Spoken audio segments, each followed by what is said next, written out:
Welcome to the Jackson Strength Podcast, a podcast for athletes of all ages striving to be their best as an athlete and in life. I'm your host, Crystal Jackson, former Pro Beach volleyball player turned lifestyle and strength and conditioning coach.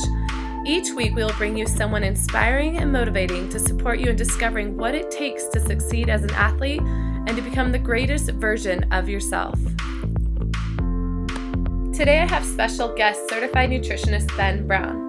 Ben has 2 master's degrees, one from Arizona State in exercise and wellness, and one from the University of Bridgeport in human nutrition. He works out of Scottsdale, Arizona, where he runs his company, Body Systems AZ, one of the premier companies in all of Arizona for fitness and nutrition. He is also the co-founder of BSL Nutrition, which is currently putting out one of the best fat loss, recovery, muscle gain products on the market called Complete Essentials. In addition to all of that, he still manages to find time to be the head nutritionist for some team called the Golden State Warriors. And most importantly, he is a husband and father to 3 beautiful children. In our interview today, Ben shares with us the top nutritional tips for athletes and everyday people. We go into depth on the importance of sleep for our body and how lack of sleep is affecting us in our daily motivation, eating habits, and drive. We talk about the importance of managing our blood sugar levels as well as incorporating fat into our diets and what type of fats are best to eat. We also talk about how to improve our gut health and how it is working with the Golden State Warriors as the head nutritionist and what he is doing to support them with nutrition and supplementation. He also shares with us about his product called Complete Essentials. I ask him why he felt like there was a demand for this in the industry and why he designed the product. All of this and so much more in today's episode. Welcome, everybody. This is episode 1 of the Jackson Strength Podcast. My name is Crystal Jackson, and I'm so excited for you guys. Today, I have special guest Ben Brown. Welcome, Ben. Thanks for having me. Yeah, I'm so excited for you guys to hear from him. You guys obviously just heard his introduction, and so Ben, I just really want you to dive into your story. And, where did you start? I know you were an athlete at U of A as a rugby player, so I'd love for you to actually talk a little bit about that, but also how you got into the health and nutrition world. Yeah, sure. Well, I've kind of always been interested in health, fitness, and nutrition and everything from, playing sports in high school. I kind of had some unique health issues and injuries in high school that I was dealing with. I tore my ACL my junior year of football, which set me back quite a bit. And that was really stimulating for me to undergo, the physical therapy process. And that kind of got the wheels turning in terms of, maybe, I want to do something in physical therapy. I was interested in fitness. And then from the kind of nutritional standpoint is I was having, a lot of gut issues in high school, lots of bad stomach issues. And I had to be really selective about what I ate. And so that kind of prompted me to obviously dive into what was happening with my nutrition, why was it important? And that was really a product of the fact that conventional medicine really wasn't doing me any favors. And I was on, all kinds of different medications that weren't helping at all, and kind of got to the point where it's, so frustrating that I really had to go out of my way to say, all right, well, what could it possibly be? Is it food sensitivities? Is it food allergies? What's going on? And that's sort of the process that I went through between the injuries and the stomach issues through college, through graduate school, but all with the impetus of, being interested in fitness and health and nutrition. And so I went to U of A undergrad for physical education. And like I said, I played rugby for U of A, which was a phenomenal experience for me and was really profound in that it was sort of my motivation to get through school. Prior to joining the rugby team, I wasn't super motivated. I didn't really know what I wanted to do. I mean, yeah, I said I was interested in health and fitness, but, I didn't really know what that meant, what it was going to potentially lead to. But when I started joining, started playing rugby, I had a phenomenal coach, a really good group of guys surrounding me that motivated me to really start to dig into school. So by the time I got out of college, it was sort of a product of I just had to graduate. And so I went down the physical education route, and then I went to ASU for grad school in exercise and wellness. And that was sort of when I really committed to okay, I want to do something with fitness, something with health. And And so my focus became strength and conditioning with the ASU program. And I started working with junior college athletes, basically got dropped right into the program, just sort of thrown to the wolves, if you will. But it was great because I had a really excellent group of guys surrounding me, mentors that at the time, I'm sure you're familiar with Exos, or what was previously Athletes Performance. So they're out here, they originated here in Phoenix. And one of my colleagues, he was a PhD candidate at the time, he had been doing some interning through Athletes Performance. And so I had the opportunity to really learn directly from him as to what we were doing with the sport performance program. Learned a lot about program design, learned a lot about just coaching in general, because I didn't have a lot of experience on the other side of the coin.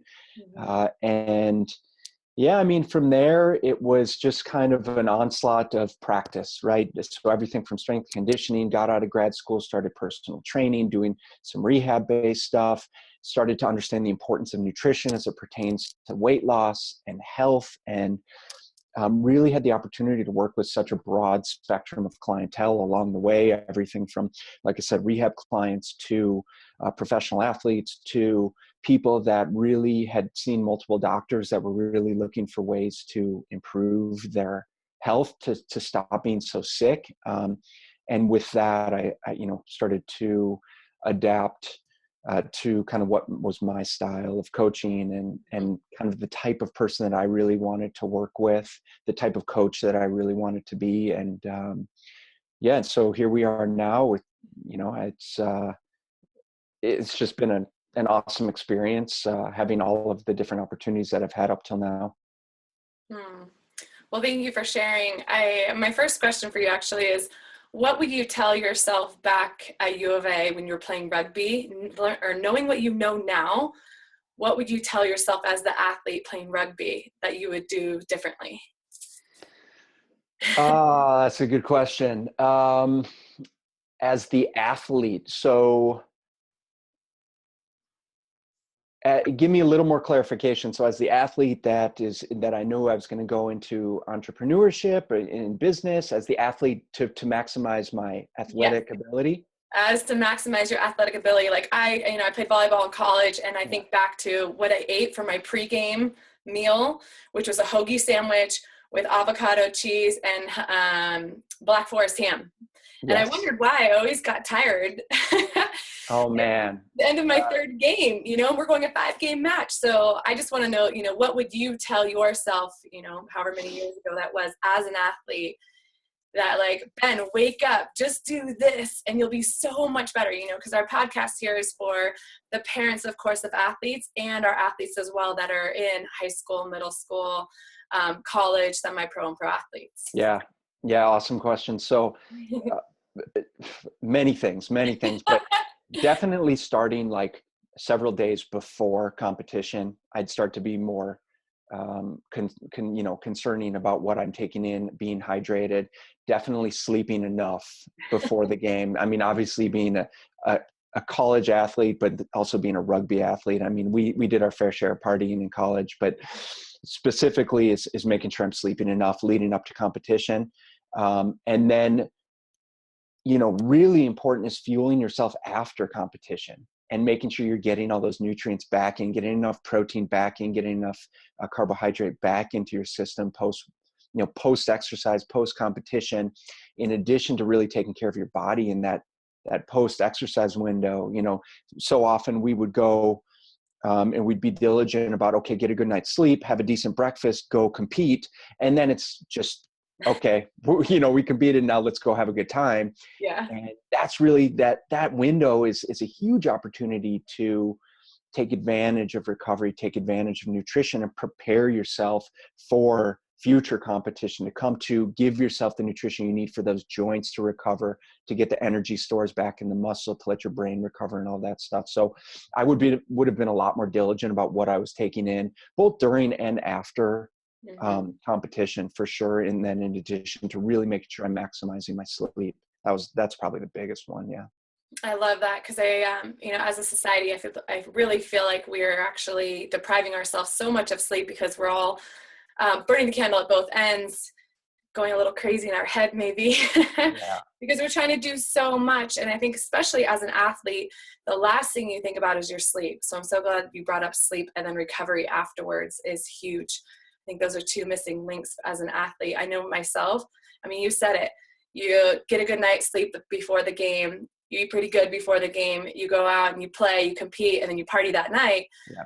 You're actually crushing yourself when Yeah. you might have another game and the next day or 2 days later. So thank you for that. That's awesome. Yeah. Yeah, absolutely.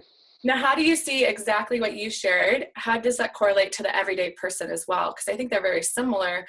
Or do you feel like there's a difference?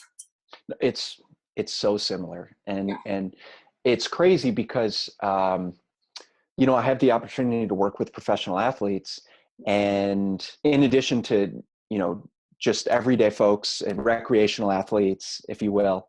And there's no difference in terms of the nutritional guidance that I give them. It's almost more simple.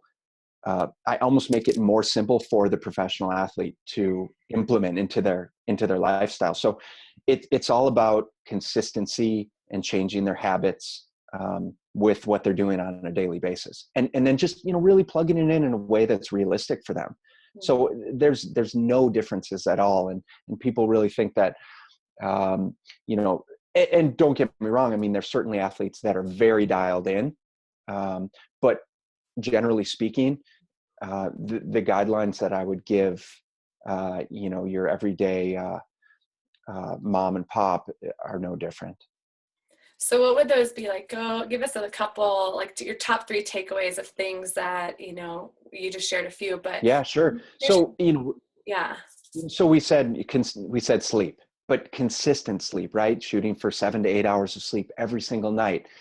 And really being diligent about that. It's so important. Is what people don't understand is when you are constantly pushing that sleep zone, and you're creating a deficit from night to night, it's impacting your hormones, and it's impacting what you choose to eat and how you feel the next day. And it's really a snowball effect.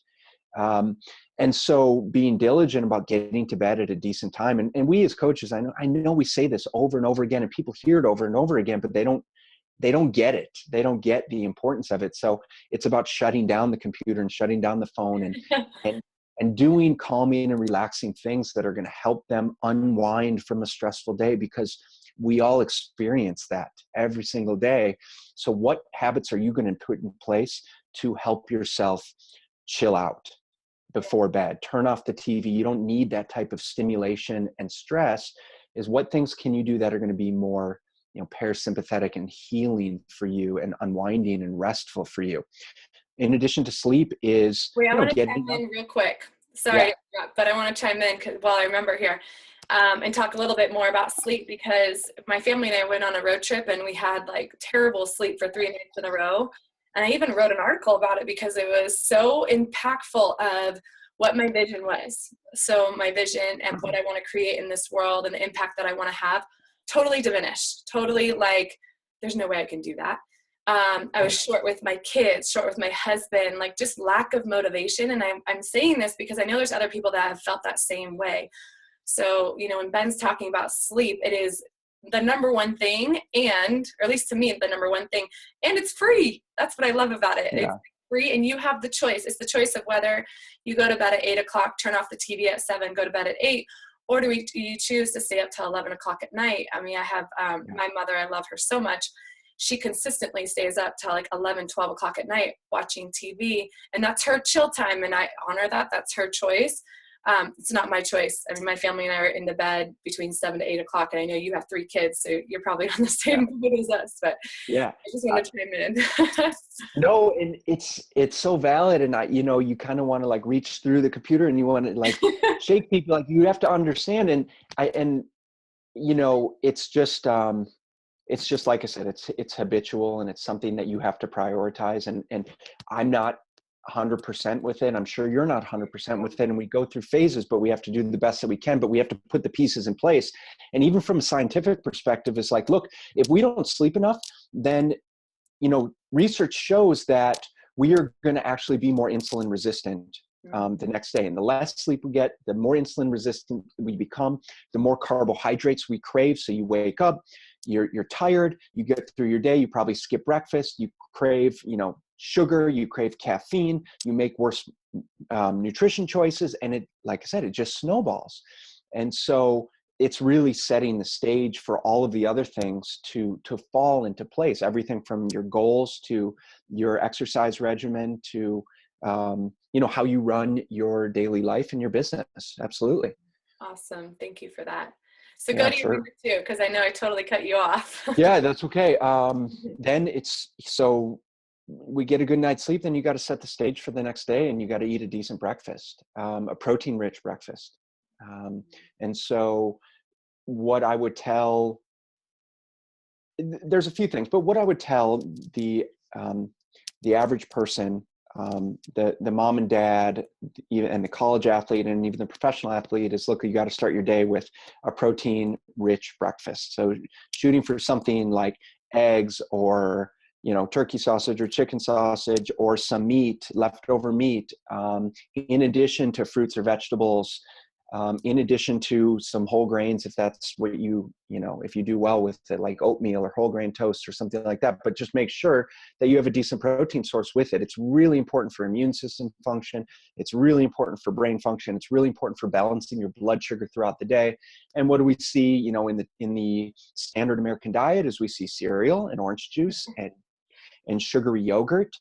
And we're led to believe that that's a healthy breakfast, but it's really all sugar. And it's very quickly, highly processed and quickly digested and absorbed carbohydrate that turns to sugar in the bloodstream. And it's just going to set us on this roller coaster for the rest of the day. It's going to lead to more sugar cravings, and the need to feel like you need more caffeine throughout the day. And so what we know from research, and certainly what you and I know from anecdotal experiences, by getting a good chunk of protein in there, and even if you're a plant-based, then even doing a pea protein shake or a rice pea protein shake or something like that can go a long way towards improving how the rest of your day turns out, how your cognitive function is.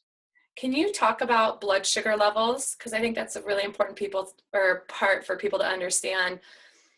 You touched on a little bit, like the blood sugar will be up and down, but can you go into that a little bit more in depth of why that's so important to keep our blood sugar levels at a, consistent through the day versus spiking it up and down? Yeah, sure. It's just important to keep in mind that our body's constantly trying to regulate itself. And obviously what we fuel ourselves with goes into our energy levels on a daily basis, and it affects our hormones, and our hormones are largely responsible for what happens with those blood sugar fluctuations as well. So if we eat a carbohydrate dense meal, then it causes our body to produce insulin, which is a good thing. It helps shuttle those sugars into the body, into the cells for energy. But our body also has a mechanism for controlling how high that blood sugar gets, or when the blood sugar gets too low, our body has hormonal mechanisms for controlling, for keeping it from getting too low. And when we're eating foods that are too sugary dense or not balancing it enough with enough protein or fat, then we get into those hormonal issues because our body's constantly trying to find that homeostatic balance, that normal balance of not going too high and not going too low. And so what we know is that we need to be taking in enough protein, enough fat, and enough carbohydrate throughout the day. There's no one that's necessarily better than another, but finding the balance based on your body type is what we need consistently throughout the day. And it's not saying, okay, I have to eat 7 small meals per day. We actually know from the research that there's not necessarily a difference between multiple small meals and 2 or 3 large meals per day in terms of, say, weight loss or how it affects body fat. But what we do know from an individual standpoint is everyone's going to respond differently, and everyone has sort of different blood sugar regulating mechanisms in terms of how they've adapted over time based on what they eat. So what we do know is, and I'll generalize it, say most people need a solid 3 square meals per day. of protein, carbs, and fats at each of those meals to maintain adequate blood sugar and adequate energy throughout the day so that we can think clearly, so that we can produce the right amount of hormones, so that we have enough energy throughout the day, and so that all of those other biochemical processes function the way they're supposed to function, if that makes sense. Yeah, absolutely. And thank you for sharing that, because I know that's a lot of people don't understand what the, not risk, but how eating sugary cereal in the morning can affect you throughout the entire day, because you're having coffee, Yeah. you're having your sugary cereal, spiking your blood sugars, and then it drops, and then you want to have a donut and another cup of coffee. Right. And you just, Right. mental clarity, even like your brain's just not going to function at a high level, because our brain really needs that protein and fats to function at a good level. What would you say are your top fats for people to eat? Because there's so much controversy about fat. I mean, we're a fat family, or we eat fat. We have no problem with it. But if you can share, the benefits of fat, and about how much, and then which types would be the best. Yeah, sure.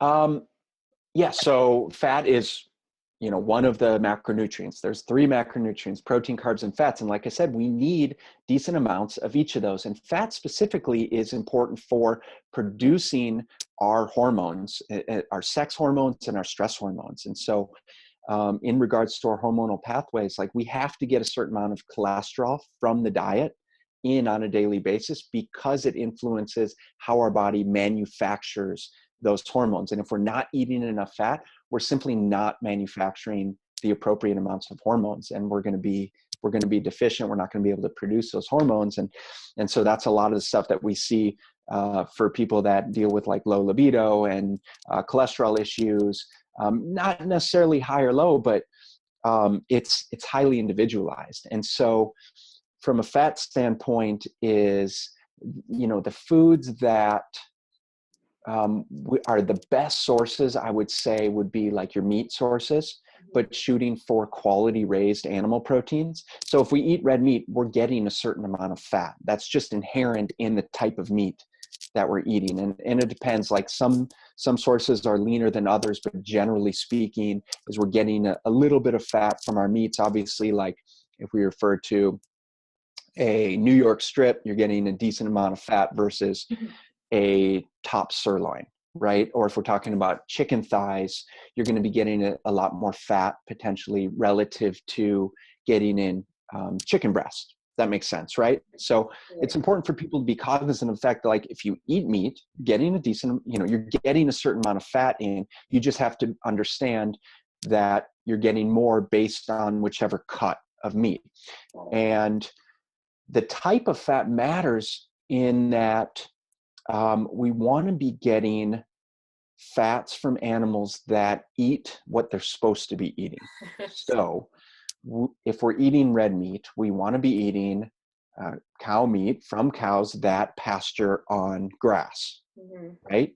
As opposed to corn and soy and foods that are potentially more inflammatory, because that actually changes the fat composition in their musculoskeletal tissue. Okay, so we can get healthier fats from animals that are eating more in line with what they're supposed to be eating. That's very important for people to understand. That's why we want to be choosing better sources and quality sources of meat, pastured, free-raised, or free-range, organic, on down the line. And I know there's a lot of hype around a lot of those words nowadays, but that's one of the big reasons why that's important to go out of your way to shop for those foods, or find a local farmer or the farmer's market or something like that, so that you can get those quality fats in. Next to the animal meats is, I would encourage people to consume more fats from things like avocado oil, extra virgin olive oil. Coconut oil is a very healthy, saturated fat that has a lot of health benefits. so those would be kind of the butter is a phenomenal, butter obviously comes from milk, but, and again, is the importance of what the animal eats. So choosing like a grass-fed butter, I think there's like a Kerrygold Irish butter that's, my kids just like eat it. Like when it's sitting on the counter, they just come by and like dip their finger in it. They're, so anyways. I relate with that because we've been at the store and my kids, I mean, now they're 3 and 5, but imagine Dylan at 2 years old. I mean, barely can talk, and he's pointing to butter, and I give it to him, and he just unravels it and is just eating like a stick of butter, and people are looking at me like, crazy mom. But right. My kids are exactly the same. They love butter. They will just eat it straight up. Yeah, I mean, it tells you something. I don't know. It's just like they inherently know it's good for them, but they're at an age where their cells are multiplying so quickly. They're growing so fast. Their hormone levels are so high because they're growing so fast, and they need to be taking in so many calories. They just inherently know like it's something that's really going to be good for them. So butter's really a good one. And I'm glad we're finally over the fat is, terribly bad for you phase of our kind of diet dogma culture. With that said, is people do need to understand that fat is still a very calorically dense macronutrient. And it's so fat has 9 calories per gram versus protein and carbs, which only has 4. So it's more than twice the calories per gram than protein and carbs. And with that, as people can really get in trouble, is yes, fat is healthy, but at the same time is we still need to be monitoring how many calories we take in on a daily basis, right? Mm-hmm. And with things like bulletproof coffee, and we're putting butter in our coffee, plus MCT oil, both are dense fat sources, can easily throw someone's caloric, intake way into overdrive. And then they're wondering why they're storing extra body fat and things like that. So it's important to keep that in perspective for all the people that rationalize consuming a ton of fat. That makes sense. Well, funny that you say that, because I used to be that person that, fat is good for you. So I would put tons of fat on, or butter on everything. Didn't matter what it was. And it was so good. Oh my gosh, I was so happy. I actually did a lot of it during my second pregnancy with my son Slater. But then after I had Slater, I wasn't needing as much fat, for my pregnancy. Yeah. I kept eating the same amount of butter, and then I cut it out, not completely, but just significantly cut it back, and I leaned down super easily. So I'm not saying that works for everyone. That worked for me, but you are correct. I think just like monitoring, it's not a slapping on, I love my bulletproof coffee, but I wanted to use a half of Kerrygold stick in my, that's just not cool. Yeah. And really one of the things that I see most common when I'm looking at someone's nutrition plan, and let's say their goal is fat loss, which most people want to lose some body fat. And one of the things that I see most common is that they're consuming far too much fat, and they don't realize it necessarily. And it comes from things like the bulletproof coffee, but it also comes from things like, eating a whole avocado. Well, avocado's healthy. Yeah, it is healthy, but half of an avocado is 15 grams of fat. That's like, over 100 calories. That's 135 calories. Yeah. So there's somewhere around there. So if you eat a whole avocado, you're already at 260, 70 calories. And then that's to say nothing of what else you're consuming with your meal. Same goes for things like salad dressings, right? We're having a nice big healthy salad, but then we glob on, 5 tablespoons of olive oil, and that's like over 600 calories. Yeah. So it's very sneaky, because fat, because of the forms that we get fat in, for people to watch out. People need to watch out for that, because a little goes a long way. Absolutely. Well, I know something else you touched on, you mentioned it, so I would love for you to go deeper into it, is the inflammatory foods. What are they? And then why do we need to stay away from them as much as possible? Obviously, not as much as possible. It doesn't have to be perfect. I believe in the balance of everything. 80-ish%, 80-20. Sure. Yeah, go for it.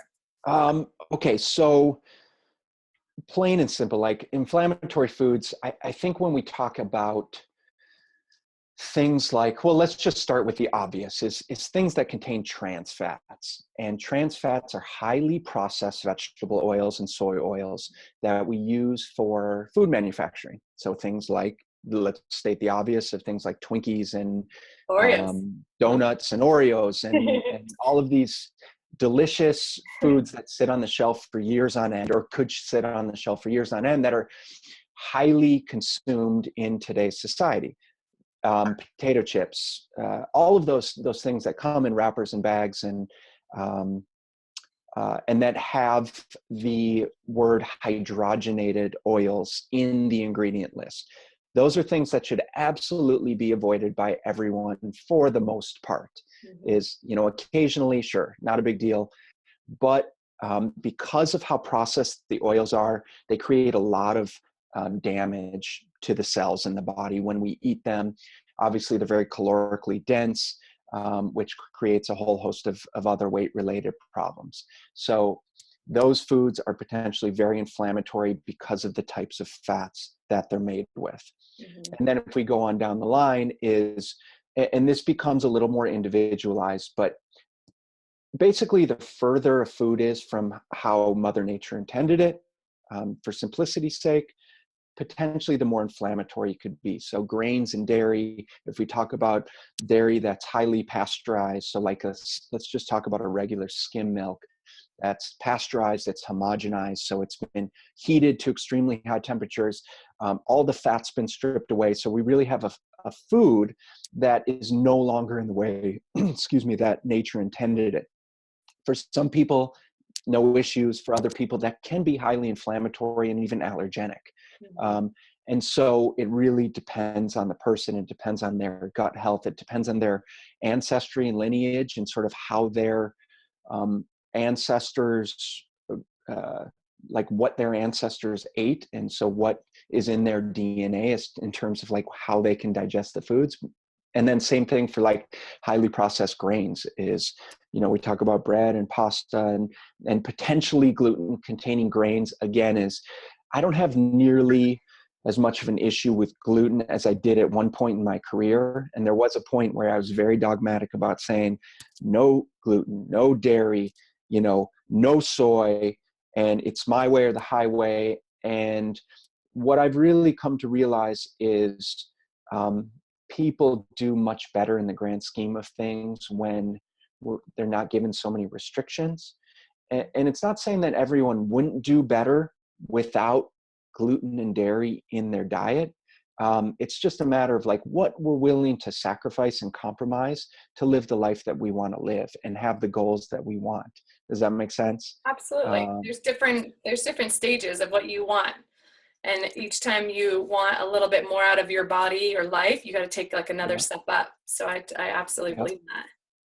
Yeah, absolutely. And so for someone that really doesn't have a lot of nutritional knowledge or experience and potentially has a very poor diet to start with, taking them and suggesting that they eliminate gluten and dairy and soy right off the bat could be a recipe for disaster because they have no idea what they're supposed to be eating.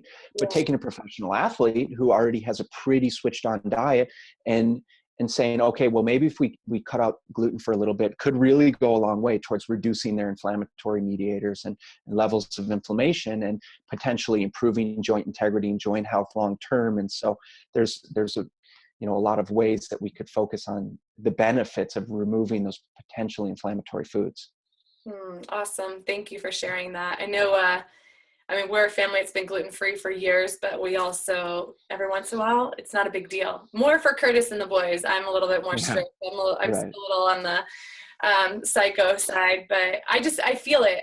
And this is something to share for everyone. Like if you feel, let's say you have like a huge bowl of pasta and the next morning you wake up and you feel it in your joints. Like I had shoulder surgery in college. I'll wake up the next morning and I'll have, I broke this finger. So I'll have pain in my finger. Never do I have pain in this finger, but after having gluten, and I'll have pain in my shoulder. So it's a risk reward. Is the pasta, is the dish, whatever it is it worth it to wake up and have a little pain? But I'm also very in tune with my body. I listen to everything that it says to me. So. Yep. Yeah, I'm with you. I'm the same way. And I used to be very strict, gluten-free, dairy-free. And that was in a time when I was trying to resolve my, my stomach issues, and went through a lot of diagnostic testing, and was super clean, if you will, and progressed to, really improve my gut health. And now I'm at a point where I can eat gluten, here and there. And if I do it too frequently, then it becomes an issue, and I feel it in my joints, but I feel it in my brain. I can't think straight and I have brain fog. But generally speaking, it's something I can include here and there, and it's a non-issue. So it is very individualized. You just said gut health. I would love, actually, I'm so glad you said that, because it just triggered my brain to ask you more about gut health, and why is it so important, and why are we having so many issues with gut health right now? Because it's all over the place. That's a good question, and potentially a deep question. So Or make it as simple as possible, obviously. I'm going to, but basically we're bombarded with stressors on a daily basis. And it's everything from what we take in, in our nutrition, like we've been talking about, but it's also what we take in from our environment. So environmental toxicity, and that comes in foods, it comes in water, it comes in the air that we breathe, it comes in the chemicals that we put on our skin. And basically, the more stressors we encounter, the more we can potentially damage the lining of our gut, the lining of our small and large intestine, and our stomach as well. And the more processed foods potentially that we take in can contribute to that. And basically, our gut is really our immune system. It houses the phenomenal amount of the bacteria that forms what is known as our immune system. And so the more that gets depleted, the more we're at risk of pathogens or unhealthy bacteria kind of slipping through and causing issues in our bloodstream. The more we're at risk of food molecules slipping through that intestinal barrier and going into our bloodstream, in which case our body creates an autoimmune response. And so what a lot of people are dealing with now is all of those external stressors, and potentially the internal stressors, are creating a less than optimal gut environment.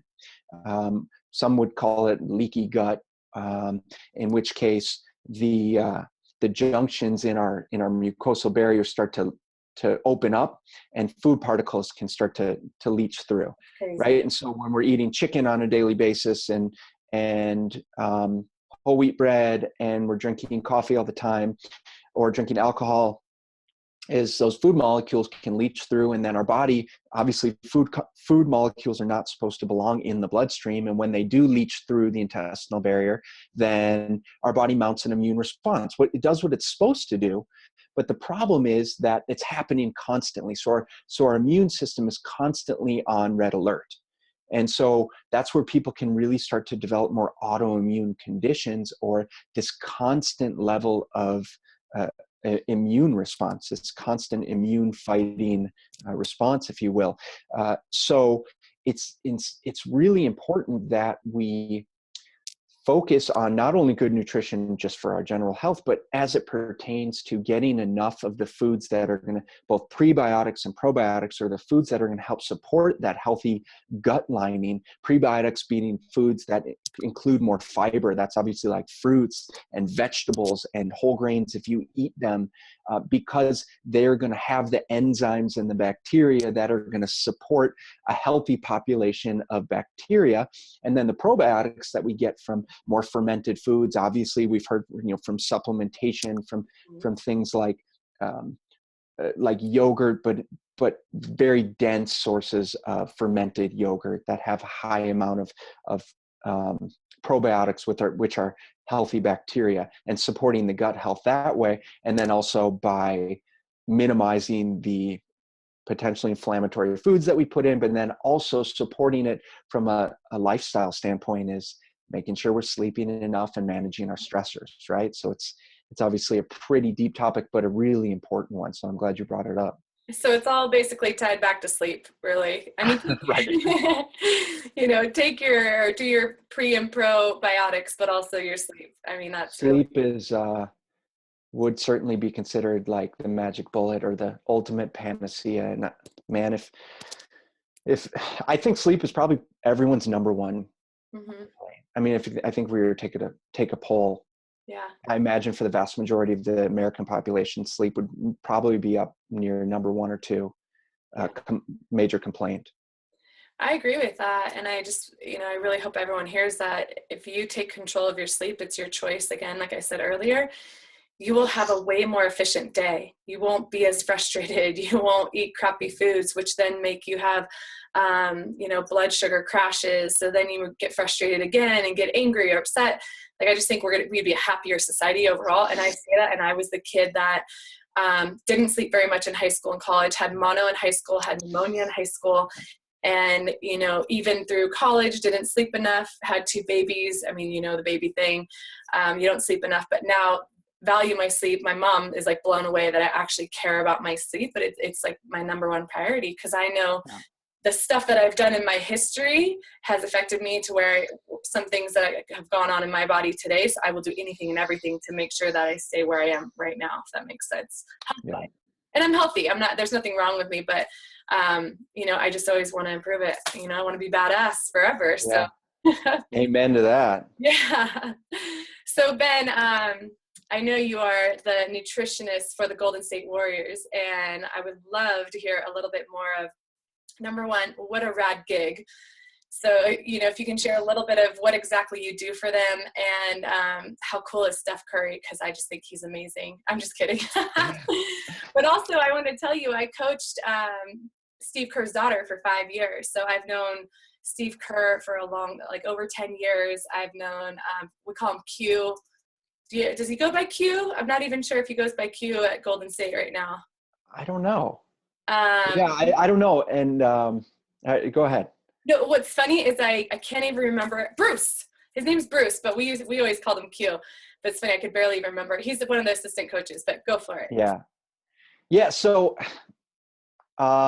it's been a really cool process, and I don't want to overblow my responsibility. It's seemingly small, and I'm a nutrition consultant for the team. And basically what I've done up till now is I met with the coaches, the performance staff preseason, and kind of outlined my fundamentals of nutrition and supplementation for them in a way where they could start to understand, what we're looking to implement with these guys on a daily basis. And that goes right back to the basics that we talked about, but a little bit more into like how much protein, carbs, and fats throughout the day, how we're managing their calories. For these guys, a big thing is how much sugar they're taking in on a daily basis, and how much processed food. So if we can work on things to manage that a little more effectively, the meals that the team has control over, trying to make those as spot on as possible, so that the rest of the day, when they have control over their own menus, they equal out, if you will. But like I said, it hasn't been too big of a roll up till now, so I don't want to blow it out of proportion. But what we have done is just plugged in some fundamentals. It's like, okay, these guys show up. What should their pre-practice meal be? What should their pre-workout supplementation, their intra-workout, their intra-training, post-workout supplementation be? What should their post-workout meal be like? And then what are the things that the coaches can implement right away that is going to have the biggest return on investment, or create the biggest benefit with the least amount of effort, if that makes sense. Because we're obviously not going to be able to radically change everything. These guys aren't at the facility all day, and I can't work with each one of them individually to make sure that they get a chef and that they have all of their meals, set up. And they don't necessarily want that either. So we said, okay, well, we can control their pre-practice meal. We can control their supplementation, be it the basics, as well as what are they doing around their training window, because that goes a long way towards energy recovery, tissue repair. And for these guys, we're not looking at nutrition from a immediate, acute, like you eat this and you're your performance is going to improve just like that. We're looking at their long-term performance and recovery, most importantly. What's going on with joint health, energy, long-term. I mean, these guys have, over 100 games, assuming they make postseason, these guys have 100 games throughout the season. So what are we doing, again, consistently, that's going to make the biggest difference long-term? Because we all have been around the athletes that can eat whatever they want and still perform at a very high level. And I think the NBA is, a really good example of what, of a lot of these guys grouped together, that really they've done whatever they wanted their whole life. Some of them have no concept of what good nutrition is. So to think that we're going to go in and change everything right away there's no chance. But getting them to take a post-workout shake, well, one is we're getting them, more protein in, we're getting them decent amount of carbs to fuel the muscles post-practice, post-training. And then they can go on out and do whatever, if they want to go to Chick-fil-A or, whatever it is that they want to do. So just with that is we plugged in some of those fundamentals, which has been good. They're in season right now, and they're nuts in terms of their travel schedule, their game schedules. So there's not really a lot of stuff that's going to be done at this point. One of the things that we're working on is just trying to get them to make better decisions when they're on the road. And how do we help them do that? Can we have specific menus set for like their hotel menus? Can we have specific menus, or make sure that we're being cognizant of the types of restaurants that they're going to as a team and what they're choosing to eat when they go out for team dinners, like the night before? What are they providing the guys with on the plane? So those are all sort of next steps in the process. It's nothing super flashy. We're not getting into DNA testing just yet. Anything like we see in some media outlets, but yeah, it's been cool. I don't know Steph. I've met him once, but I know Kevin Durant a little bit better, and he's a really good guy, and love him too. Just a phenomenal athlete and player, and just a really good person. So Steve Kerr's a really nice guy. I've met him just a couple times, but I really like what they're doing with the program, how he runs things there, and it's really been an honor to have the opportunity to, again, in just a small way, work with these guys. Well, you are so humble. I just want to acknowledge that, how humble you are. And either way, it's a really big deal to me, that you've worked so hard in your career, and this is what you created, was an opportunity to work with Golden State Warriors. And I think that's beautiful. And touching on Kevin Durant and Steph Curry, those are two players that I highly admire, because they are so selfless. Because when they play on the court, and now I'm going to go into basketball because I love basketball, but but they really are a true testament of what a high-level athlete can be like. And they're selfless, and they play the game because they truly, truly love it. And that's the end of my spiel on basketball and basketball players. I want to go into your product that you have designed, Complete Essentials. I'm so excited for you to share with everyone what that is, why you came up with it, and what was the need behind it, because there's obviously a why behind it. Yeah. So the Complete Essentials is an all-in-one workout powder. And what it is, consists of is all 9 essential amino acids, and essential amino acids are just the building blocks of protein. But so think about like any kind of protein powder, but it's broken down one step further. Is they're just free form amino acids, and so basically when we consume these, they're immediately digested and absorbed into the stomach, into the intestine, and then into the bloodstream for the body to utilize as fuel for the working muscles, for a recovery source for the working muscles.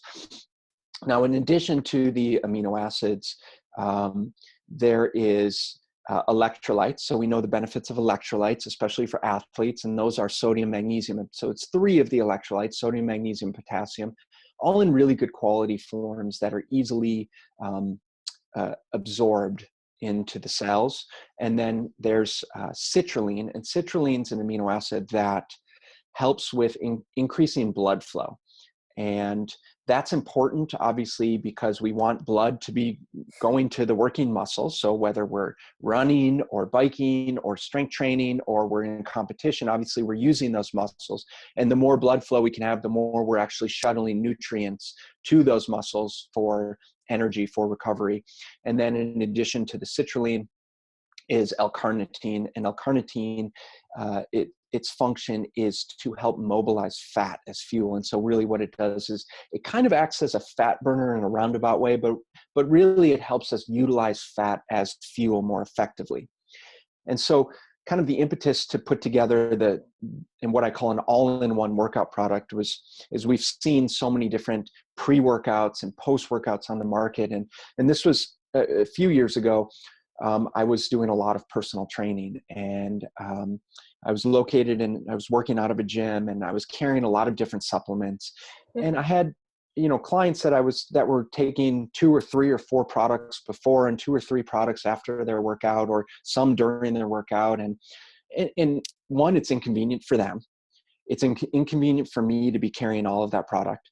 It's expensive for them to be buying all of that product. And it just wasn't really realistic for them to be doing that consistently. Mm-hmm. And so the opportunity arose to, actually who is my business partner now, he was one of my clients at the time, but he owned a logistical warehouse that houses supplements, and his wife's side of the family, they manufacture supplements. And so it's just sort of like the perfect storm of, hey, if you ever want to put together your own product, just let me know and I can kind of get the ball rolling. And so I just started making a laundry list of stuff that I wanted, with the idea being, how do I make this easier for my clients to implement? How do I create a better quality product? Because I wasn't happy with the types of ingredients. I wasn't happy with the artificial sweeteners. I wasn't happy with the price points. So is it even possible for me to create a product where it's just, look, here's your one product. Like, just take this and you're going to be like, we may not cover everything, but you're going to be pretty darn good with this one product, and it's going to be good for you. And we're not worried about the artificial sweeteners. It's all natural. There's no caffeine. And is that even possible? So we got the ball rolling and went through multiple trials and multiple taste tests. And you guys tried, the first round, which all good ingredients, but the taste was sort of like, not there yet. Yeah, not so much. And so we took that into consideration and said, okay, what can we do to improve it? And so we're really happy with the product. We're having really great results in terms of our clients' experiences, faster recovery, better energy during workouts, higher work capacity. So one of the things about the product is the citrulline that I mentioned in the kind of increase in blood flow. Well, what that also does is it helps clear lactate. So when we're working out and we're building up lactic acid in the muscles and we get that kind of burning feeling, well, it helps shuttle those metabolic wastes out of the body a lot quicker, which is one of the huge benefits about the product. So people are noticing that they can do more work, they can lift more weight in a given workout with shorter rest periods.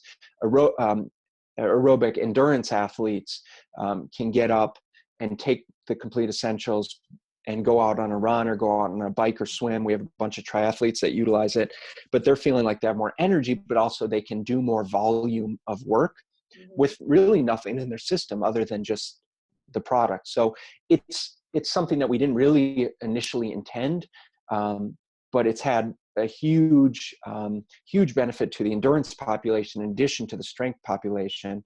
And then the last thing that I'll mention, and this also is something that we didn't really plan for, but when we talk about gut health, people have so many different food sensitivities and intolerances, and it's super common for people to have issues with whey protein.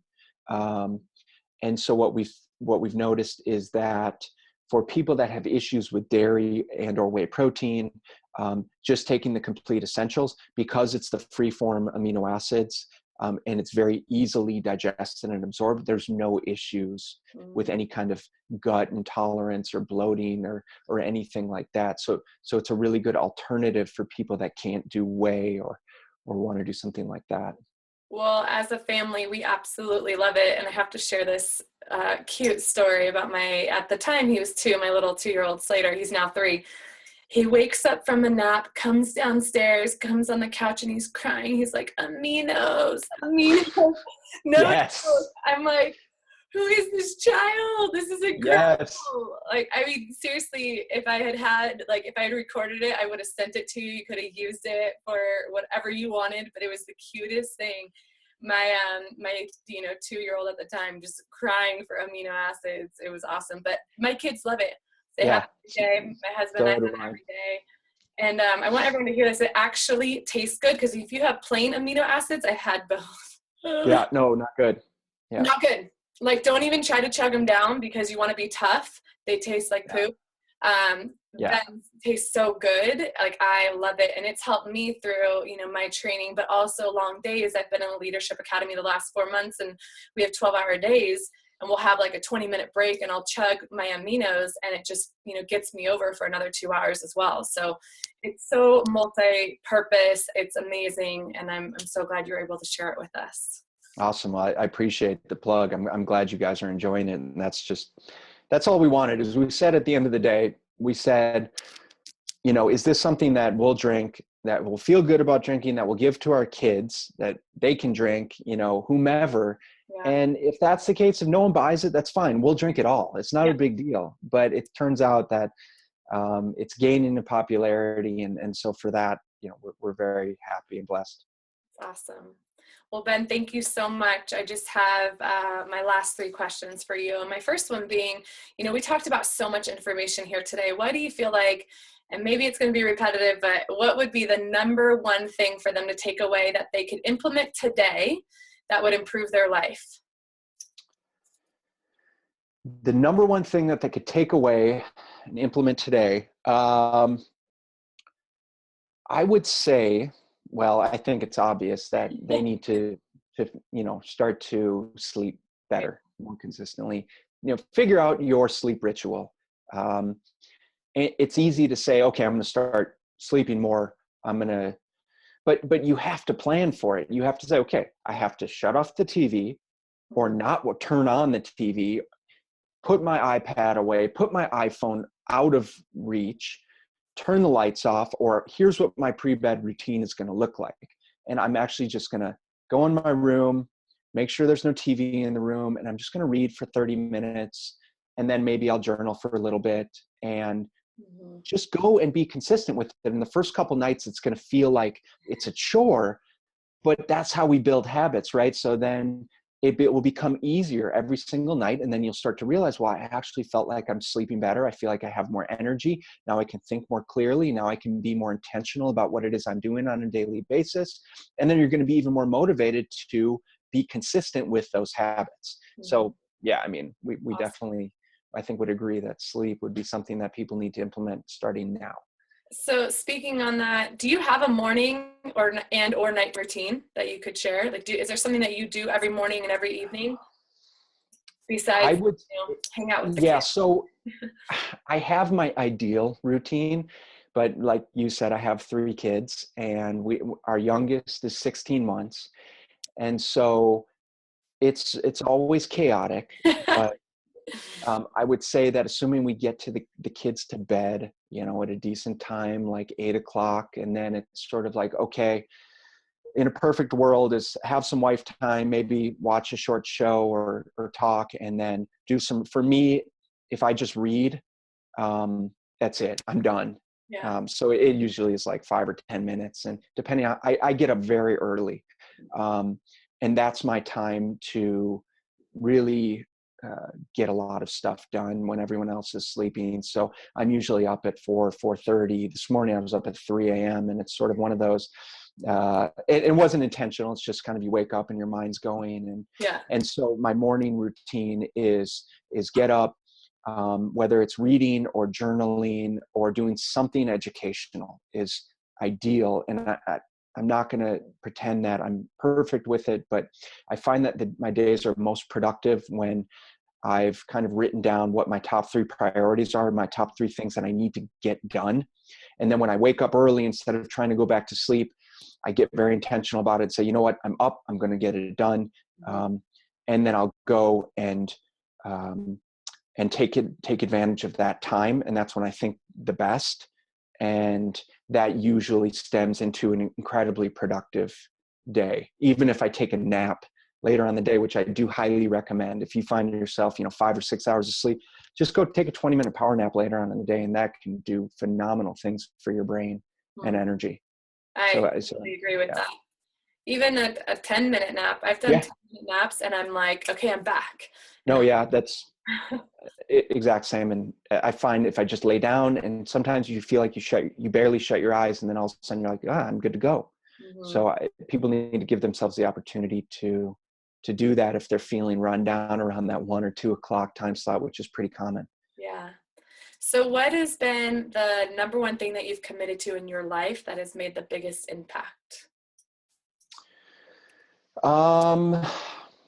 Education, constantly learning, constantly putting myself in positions where I know I need to learn more, and investing in continuing education, and never being happy with how much I think I know, but always knowing that I need to continue to learn more to be better. Not that necessarily the more you know, the better you are, but it just gives you more opportunities to take pieces of what resonates with you that I know that I can apply to someone or something later down the road. And that's everything from nutrition to fitness to business to mindset to all of those things. I think it's important to learn all of those things so that you can continue to improve yourself, so that you can help other people do the same. That's sort of where my mindset lies. I'm glad you said that, because I see that actually very correlating with an athlete. It's not, you don't want to have the mentality like I'm not enough, but there's always someone that's learning or working harder than you. And that's your motivation. I remember being, how old was I? In 8th grade. And my sister's high school volleyball coach, the varsity coach, Jimmy Miranda, comes up to me and he's like, Crystal, promise me that you will continue working hard every single day, because there's someone else out there that's working harder than you. Oh my gosh, that changed my life when he said that. And I was the kid every single night shooting basketball hoops. I was a basketball player as well, shooting hoops till, past dark, because I had that in my head of just, there's always someone else that's going to want it more than you. So you really have to push, whether you're an athlete, whether in life, whatever it is that your passion and drive is. Yeah, I couldn't agree more. And along those lines is not accepting no from people, is not letting someone tell you that you can't do it or you're not good enough.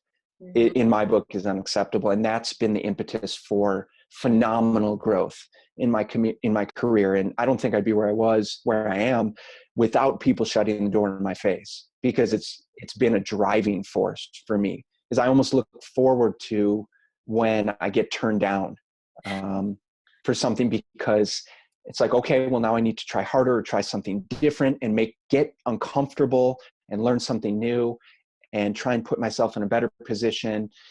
And so I think that's really important for your listeners to understand, especially athletes, because they're going to be told no, they're going to be told they're not good enough. And that's simply not the case. Yeah. You have to believe in yourself, number one. You have to believe whatever it is that you want, and everyone, you can have anything and everything that you want in your life, but it all comes down to what do you believe in here in your heart and in your mind, that you get to set yourself up. And it's a choice every day when you wake up. You're waking up at 3, 4, 4:30. I admire that. We're on the same 4 to 5 o'clock. Yeah. Because you know what, the drive to be successful and to get work done while your kids are sleeping is so important to me, so that I can be present as a mom, and, whatever that drive is for you in life, so thank you for sharing that. I love that. Yeah. And then my last one is, what are your 3 keys to abundance and success? What would you say they are in Ben's world? My 3 keys for abundance and success are discipline. It's like we were talking about, is when I wake up and, I wake up at 4 and the alarm goes off. I don't necessarily want to get out of bed, but I know that, like you said, someone else is probably working harder than I am, and I'm going to wake up and I'm going to get aggressive and I'm going to attack the day. And with that mindset, and trying to be consistent, you can make a lot of things happen. Second to that is having gratitude.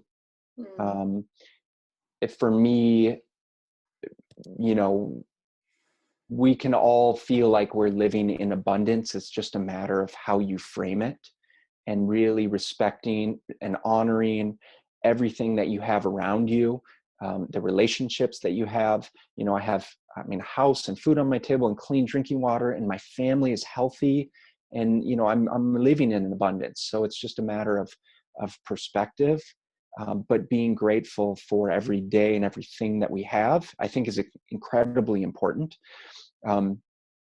Because let's see, someone, you know, one of my mentors would always say, what you appreciate appreciates. And I think that's a very valid quote, is constantly thinking about the things that we're grateful for will lead to more abundance. Lastly,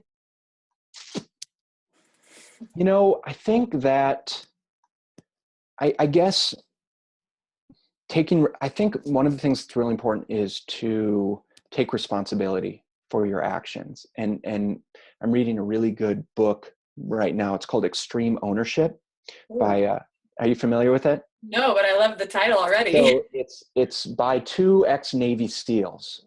And these guys are badass guys. And what they do now is they actually took a lot of their principles from what they, you know, practiced in the SEALs in terms of how are they leading these teams through Afghanistan and through these successful missions, minimizing the damage. They've carried those principles over into helping run successful businesses, or helping these potentially successful businesses run better. And one of the things is you take extreme ownership. You take ownership for everything that happens in your life.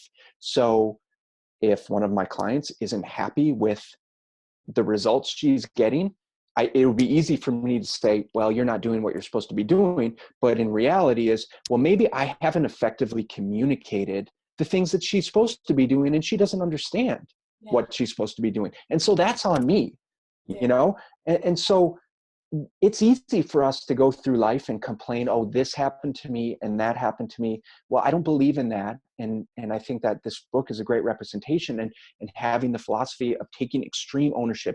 You, in a roundabout way, are potentially responsible for everything that happens in your day-to-day life. And when you can think about that, when you have that mindset, then it makes it a lot easier to be task-oriented and diligent about the things that you need to get done. My leadership academy, Ascension Leadership Academy, I'll give them a little plug here. They say you are source for everything. You're source for everything, whether it's good or bad. And I want to speak into one more thing here before we end it. But as an athlete, take responsibility. If you are not on the court, you can be doing something else. Mm-hmm. It's not the coach's fault. It's not politics. It's take responsibility for yourself. Get in the gym. Get some extra strength training. I mean, that's, you know, what we're all about is strength training, but also injury prevention. Like, take care of yourself. Get your sleep. Get your nutrition. Drink your water. Do all the extras. Go out and get extra reps. Oh my gosh, like I said earlier, I was the basketball player that would stay up way past sundown just to make my 53s or whatever it is that I wanted to accomplish, so that I would be that much better. Or volleyball, I was setting up against the wall. Every single day I would do an extra 100 reps, but that's how bad I wanted it. So, you know, take responsibility for where you are as an athlete in your life, as an athlete and in your life. And then if you want something better, that's up to you. It's 100% up to you. Yeah. We have an unbelievable amount of power to accomplish what we want. We just have to get out of our own way, you know, to get it done sometimes, and not rely on, you know, think that other people are going to do it for us. You can't rely on anyone to accomplish your goals for you. So that's where that extreme ownership comes in. This is another quote I love. If it's to be, it's up to me. And it's so true. Like, if something's going to happen, you didn't just get handed the Golden State Warriors job. You did extraordinary things in your career beforehand that made this happen. So it's, you know, everything is happening for a reason. It's take responsibility. I love it. So determination, gratitude, and taking responsibility. Thank you for those 3 keys. I love it. Yeah, absolutely. I appreciate it. Yeah. And then Ben, I want to take a minute here to actually acknowledge you. And thank you so much for your time today. I know you have a busy schedule, so I'm grateful that you took time out today to share your gifts that you are, clearly sharing with the world. You are such a gift to everyone. And thank you. I really appreciate you and our friendship. Thank you, Crystal. I really appreciate it. Yeah, absolutely. And last thing, I would love for you actually to share where people can find out more information about you. And I would love for you to share your free gift that you have for everyone as well. Sure. So if people are interested, they can find my website. It's www.bodysystemsaz.com. And I have to apologize, but I haven't worked on the website in like 2 years. And I'll throw an article up here and there or a video up here and there, but it's kind of seemingly outdated. So it is what it is kind of, we're in the trenches working, right? But so that's my coaching and kind of consulting webpage. It's bodysystemsaz.com. And then my supplement company is BSL Nutrition, BSLNutrition.com. And the product's called Complete Essentials. And we have a special for your listeners. And basically, if they go on to the BSLNutrition.com website and they put a bottle of the Complete Essentials in their shopping cart, go to checkout. At checkout, they can type in the code FreakAthlete, which I'm assuming you guys have produced quite a few, and of course are yourselves, knowing you and Curtis. I received so that. The discount code is FreakAthlete, all one word, and that's it. On social media, it's at BodySystemsAZ, and I'm on Facebook and sort of Twitter and sort of Instagram, but I don't really meddle too much in the social media scene. Too busy with just coaching and consulting and things like that. So I think that's it. Cool. Thank you so much, Ben, and best of luck to you in the future. Thanks for having me, Crystal. I appreciate your time.